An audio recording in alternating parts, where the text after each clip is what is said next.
আমরা নিজেরা জানি না আমাদের মূল বিষয় কোনটি। ইসলাম সম্পর্কে কেউ যদি কিছু জানতে চায়, সর্বপ্রথম তার তিনটা বিষয়ে জ্ঞান থাকতে হবে। আপনি যদি যে কোনো ভাষা শিক্ষা গ্রহণ করতে চান, তাহলে আপনার প্রথমে অক্ষর পরিচয় জানা লাগবে। অক্ষর পরিচয় যদি না জানেন, সরে সরা ক খ এ বি সি ডি আলিফ বা তা, সেইগুলো যদি না জানেন, আলিফ বা তা সা না চিনলে পরে, এই অক্ষর না চিনলে পরে জীবনও আরবি পড়তে পারবেন না। এ বি সি ডি এই অ্যালফাবেট যদি আপনি না জানেন, জীবনও ইংলিশ পড়তে পারবেন না। সরে সরা ক খ এগুলা যদি পরিচয় না জানেন, আপনি জীবনে বাংলা রিডিং পড়তে পারবেন না। এর জন্য আপনি যদি মুসলমান হইতে চান, তার জন্য আপনার তিনটা জিনিস সম্পর্কে গভীর জ্ঞান থাকা লাগবে। সর্বপ্রথম যে বিষয়ের উপরে আপনার প্রচণ্ড জ্ঞান থাকতে হবে কোরআনুল মাজিদ থেকে, সেই বিষয়টি হচ্ছে খান্নাস রূপী শয়তান। এই শয়তান সম্পর্কে আমাদের ইসলাম ধর্মে, আমরা মুসলমান সমাজে, মুসলমানদের মধ্যে শতকরা 95% মানুষ অজ্ঞ, জানে না শয়তানের পরিচয় কি। তারপরে জানা থাকতে হবে আপনার নফসের পরিচয়, নফস সম্পর্কে জ্ঞান থাকতে হবে। যদি নফস সম্পর্কে আপনি না জানেন, তাহলে আপনি কি বুঝবেন? নফস কি বাবা? নফস আরবি শব্দ, নফসের বাংলা হইল প্রাণ। খান্নাস আরবি শব্দ, খান্নাসের বাংলা হইল কামনা। খান্নাসের অর্থ হচ্ছে কামনা।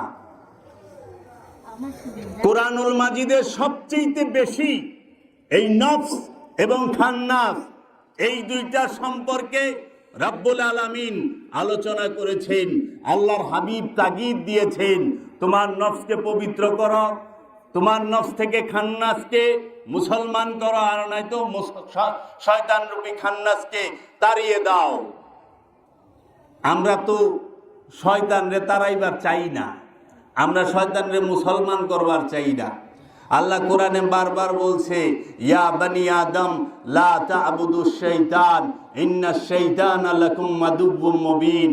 হে বনি আদমের, হে আদমের সন্তানেরা, তোমরা কখনোই শয়তানের দাসত্ব কইরো না, শয়তানের ইবাদত কইরো না, কারণ শয়তান হচ্ছে তোমাদের প্রকাশ্য শত্রু। আমি তো জানি না শয়তান কি, শয়তান কোথায় থাকে, শয়তানের পরিচয় কি, শয়তানের রূপ কয়টা জানা নাই। আমি তাহলে কিভাবে অগ্রসর হব? শয়তান থাকে কই বাবা? আপনারা কি শয়তান কই থাকে জানেন? আল্লাহ রাব্বুল আলামিন বলছেন সূরা নাসের মধ্যে, আল্লাযী ইউওয়াসউইসু ফি সুদুরিন নাস।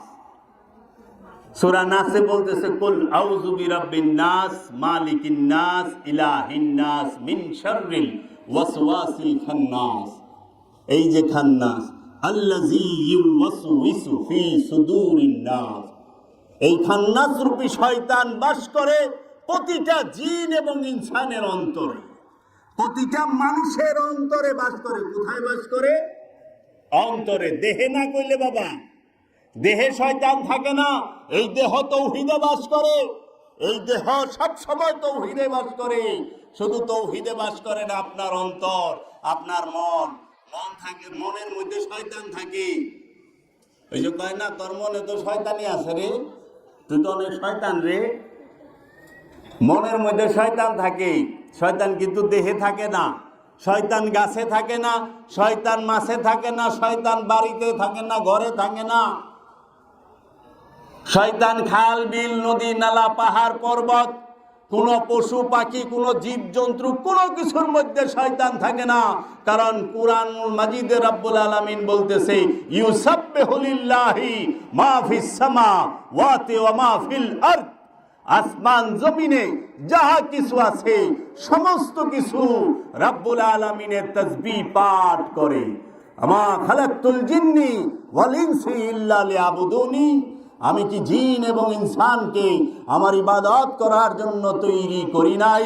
প্রশ্নবোধক ইন্টারগেটিভ প্রশ্ন করেছে রব্বুল আলামিন। আমি কি জিন এবং ইনসানকে আমার ইবাদত, আমার দাসত্ব করার জন্য, আমার হুকুম পালন করার জন্য তৈরি করি নাই? কারণ সন্দেহ আছে দেখেই জিজ্ঞাসে। এখন আপনার বাচ্চা, আপনি বাইরে ছিলেন মনে করেন, কিংবা আপনি বাচ্চা আছেন, পোলার সন্তানরে দেখতেছেন না, ছেলেরে, আপনি আপনার স্ত্রীর জিগাই পারেন, রহিমের মা, রহিম কি স্কুলে গেছেনি? রহিম আজকে স্কুলে গেছে না যায় নাই? কারণ সন্দেহ আছে, যাইবারও পারে, নাও যাইবার পারে। তাহলে শয়তান কেন অন্তরে দেওয়া হলো? মানুষকে পরীক্ষা করার জন্য। বাবা জাহাঙ্গীর বলেছেন, আমার দয়াল মুর্শিদ কেবলা ও কাবা বলেছেন, সকল ধর্মের, পৃথিবীতে যত ধর্ম আছে সকল ধর্মের একমাত্র মূল উপদেশ হচ্ছে আপন নফস থেকে খান্নাস রূপী শয়তানকে মুসলমান করা অথবা তাড়িয়ে দেওয়া। একমাত্র মূল উপদেশ। এই শয়তানকে মুসলমান করার জন্য রব্বুল আলামিনের কুরআনুল মাজিদে ৬,২৩৬ আয়াতের নাজিল হয়েছে। এই লক্ষ লক্ষ নবী, রসুল, ওলিয়া, উলিয়ায়ে কেরাম মের আগমন হয়েছে একটা কারণে, শুধু মানুষের নফস থেকে খান্নাস রূপী শয়তানকে মুসলমান কিভাবে করবে সেই শিক্ষা দেবার জন্য। আল্লাহর ওলির কাছে আমরা কেন আসি? একটা কারণে আসি। সেই কারণটা কি?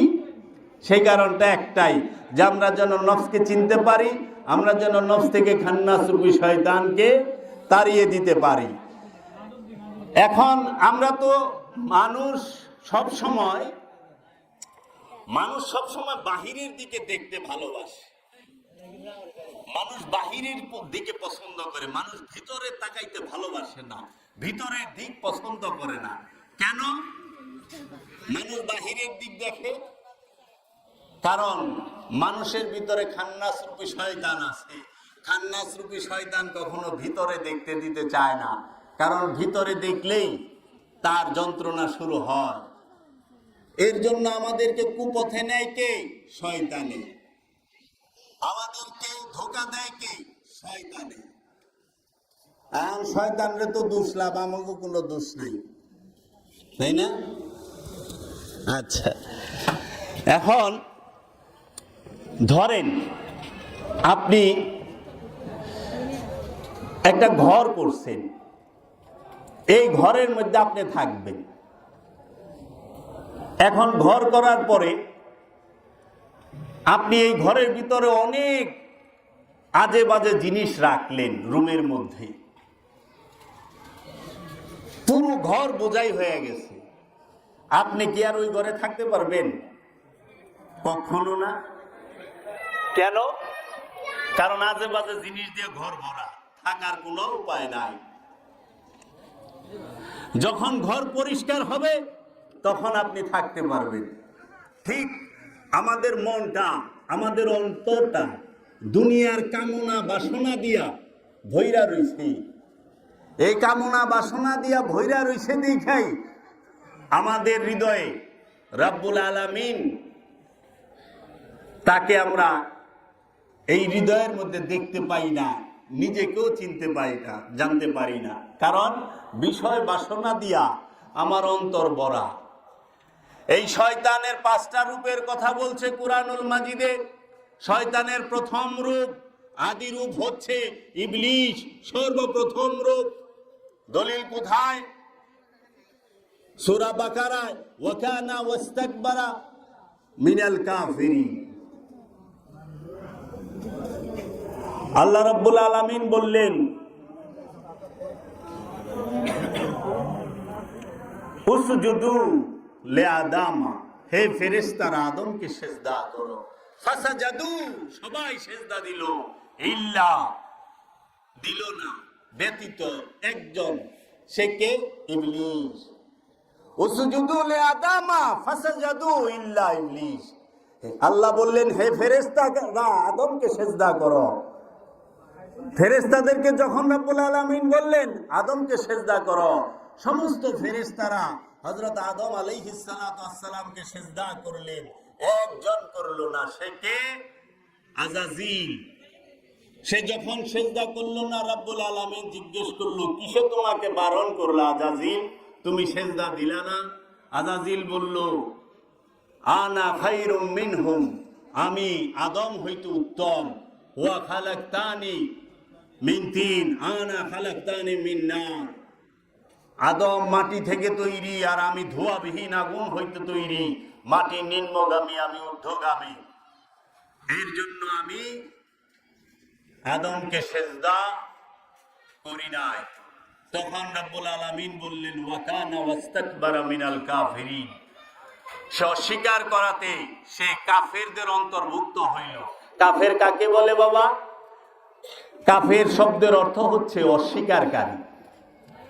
যিনি আল্লাহর রসুলকে মুখের উপর অস্বীকার করে এবং রসুলের যে বাণী, রবির যে বাণী কোরআনকে অস্বীকার করে, সে হয়ে যায় কাফির।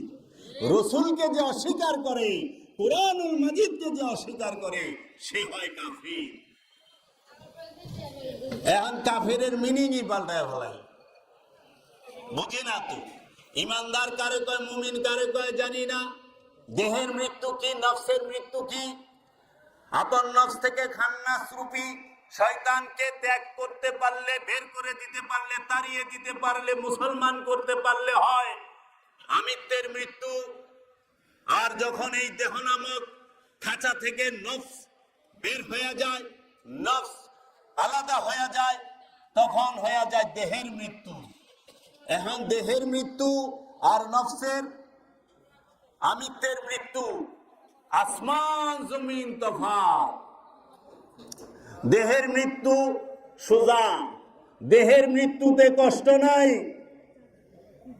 যারা আমিত্বের মৃত্যু সম্পর্কে ধারণা নাই, তারা দেহের মৃত্যুর অনেক কানে হাত দিয়ে গল্প শোনাইব, কি আজাব রে বাবা রে, ও বুকরে তো বুকরে।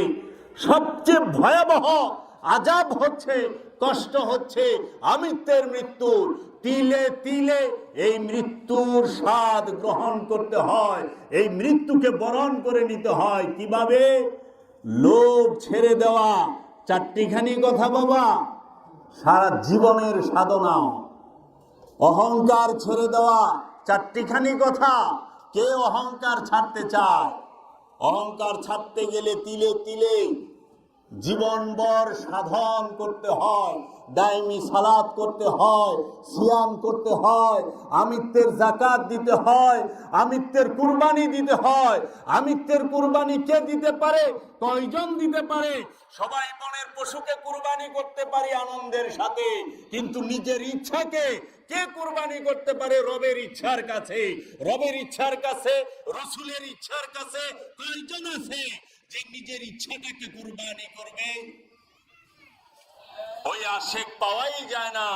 আমরা আজকে সেই আশেকের বাড়িতেই, সেই আশেকের আস্তানায়, সেই আশেকের দরবারে উপস্থিত, যিনি তিলে তিলে তার নিজের ইচ্ছাকে রবের ইচ্ছার কাছে, যার নিজের ইচ্ছাকে রসুলের ইচ্ছার কাছে তিলে তিলে কুরবানি করে দিয়েছেন, যাকাত দিয়েছেন।